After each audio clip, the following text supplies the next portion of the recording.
നമസ്കാരം. അയോധ്യയിലെ അക്ഷതത്തെക്കുറിച്ചും പ്രാണപ്രതിഷ്ഠയെക്കുറിച്ചും നമുക്ക് മനസ്സിലാക്കാം. അയോധ്യയിലെ ശ്രീരാമക്ഷേത്രത്തിൽ നിന്നും അക്ഷതം നമ്മുടെ വീടുകളിൽ എത്തിച്ചേർന്നപ്പോഴാണ് പല ഹൈന്ദവരും ചോദിക്കുന്നത് എന്താണ് ഈ അക്ഷതം എന്നത്. കുറെ പേർക്ക് അറിയാം, എന്നാൽ അതിലും കുറെ പേർക്ക് ഇതിനെക്കുറിച്ച് ഒരു ഗ്രാഹ്യവുമില്ല. അക്ഷതം എന്നത് എന്ത് എന്നറിയാത്ത ഒരു വലിയ സംഖ്യയിലുള്ള ആളുകൾ നമ്മുടെ ഇടയിൽ തന്നെ ഉണ്ട്. ഈ അക്ഷതം എന്താണ് എന്നും അക്ഷതം വീടുകളിൽ എങ്ങനെ സൂക്ഷിക്കണം എന്നതുമാണ് ഇന്നത്തെ വീഡിയോയിൽ ഞാൻ ഉൾക്കൊള്ളിക്കുന്നത്. ഈ അക്ഷതം എങ്ങനെ സൂക്ഷിക്കണം എന്നതും അക്ഷതം വീടുകളിൽ സൂക്ഷിച്ചാലുള്ള ഫലങ്ങളെക്കുറിച്ചും നമുക്ക് മനസ്സിലാക്കാം. അക്ഷതം എന്നാൽ നാശം ഇല്ലാത്തത് അല്ലെങ്കിൽ ക്ഷതം ഇല്ലാത്തത് എന്നാണ് അർത്ഥമാക്കുന്നത്. പൊട്ടുകയോ പൊടിയാത്തതുമായ ഉണക്കൽ അരിയും ചന്ദനവും അല്ലെങ്കിൽ മഞ്ഞളും കലർത്തി ഭഗവാന് പൂജാവേളകളിൽ ഭഗവാന് സമർപ്പിക്കുന്നതിനെയാണ് അക്ഷതം എന്ന് പറയപ്പെടുന്നത്. നമുക്കറിയാം, ജനുവരി 22 ഉച്ചയ്ക്ക് 12 മണിക്ക് ഭാരതത്തിൻ്റെ മർമ്മപ്രധാനമായ മണ്ണിൽ അയോധ്യയിൽ മഹയിരം നക്ഷത്രത്തിൽ 2-ാം പാദത്തിലാണ് ഭഗവാന് പ്രാണപ്രതിഷ്ഠ നടക്കുന്നത്. ഈ സുദിനത്തിനു വേണ്ടി നൂറ്റാണ്ടുകളുടെ ത്യാഗമുണ്ട്. മുന്നിൽ നിന്ന് സപ്പോർട്ട് ചെയ്തവരും മുന്നിൽ നിന്ന് തള്ളിയവരും പിന്നിൽ നിന്ന് കുത്തിയവരും ധാരാളമുണ്ട്. എല്ലാം കാലത്തിൻ്റെ നീതിയും അനീതിയും കൂടി കലർന്ന് ഒടുവിൽ ഈ ശുഭവേളയിലേക്ക് എത്തിച്ചേർന്നിരിക്കുകയാണ്.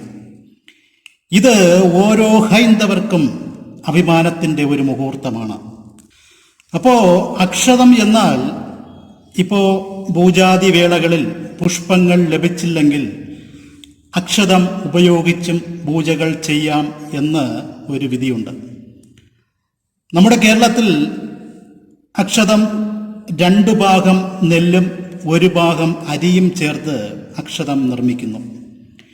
ഈ 2 ഭാഗം നെല്ലിനെ സ്വർണം എന്നും 1 ഭാഗം അരിയെ വെള്ളി എന്നും വ്യാഖ്യാനിക്കാം എന്നും പറയപ്പെടുന്നു.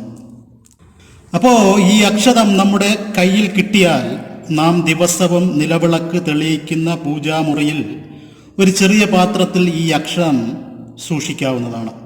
ദിവസവും വിളക്ക് തെളിയിക്കുമ്പോൾ അക്ഷതം നമ്മുടെ കൈകൾ കൊണ്ട് ഒന്ന് ഇളക്കി വയ്ക്കുന്നത് വളരെ ഉത്തമമായി ആചാര്യന്മാർ പറയുന്നുണ്ട്. നമ്മുടെ ഉള്ളിലേക്കും കുടുംബത്തിലേക്കും ഭഗവാന്റെ അനുഗ്രഹം ലഭിക്കാൻ ഇതൻ മൂലം സാധിക്കുന്നതാണ്. ഭഗവാന്റെ സമക്ഷത്തിൽ നിന്നും ലഭിച്ച ഈ അക്ഷതം ദിവസവും വിളക്ക് തെളിയിക്കുന്ന സമയത്ത് രാമനാമം ഉരുവിടുന്നത് കുടുംബത്തിൽ ഐശ്വര്യം വന്നു ചേരുന്നതാണ്. അതുപോലെ തന്നെ നമ്മുടെ വീടുകളിലെ ദുർശക്തികളെ അകറ്റുവാനും ഇതൻ മൂലം സാധിക്കുന്നതാണ്. ഈ അക്ഷതം എത്ര കാലം വേണമെങ്കിലും സൂക്ഷിക്കാം. പക്ഷേ പ്രാണികൾ ഇതിനെ ഭക്ഷിച്ചു തുടങ്ങിയാൽ ഭക്ഷണ വസ്തു ആയതിനാൽ പ്രാണികൾ വന്ന് നശിപ്പിക്കാൻ സാധ്യത ഉണ്ട്. അങ്ങനെ നശിച്ചു തുടങ്ങിയാൽ ഈ അക്ഷതം പുഴയിലോ അല്ലെങ്കിൽ അതുപോലെ ഒഴുക്കുള്ള വെള്ളത്തിലോ നിമജ്ജനം ചെയ്യുന്നതാണ് ഉത്തമമായി ആചാര്യന്മാർ പറയുന്നത്.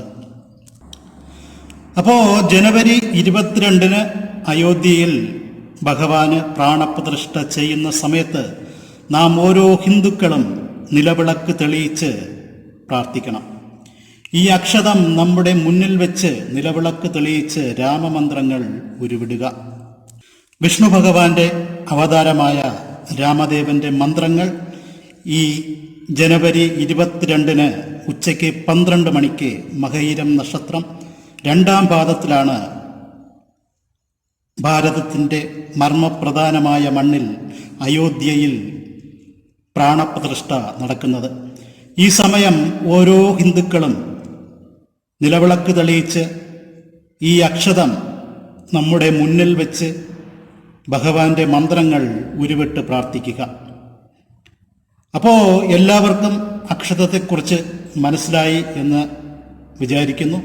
ഈ വീഡിയോ ഇഷ്ടമായാൽ ലൈക്ക് ചെയ്യുക, ഈ ചാനൽ ഒന്ന് സബ്സ്ക്രൈബ് ചെയ്യുക, മറ്റുള്ളവർക്ക് ഷെയർ ചെയ്ത് കൊടുക്കുക. അടുത്തൊരു വീഡിയോയിൽ കാണുന്നവരെ എല്ലാവർക്കും നന്ദി, നമസ്കാരം. ജയ് ശ്രീരാം.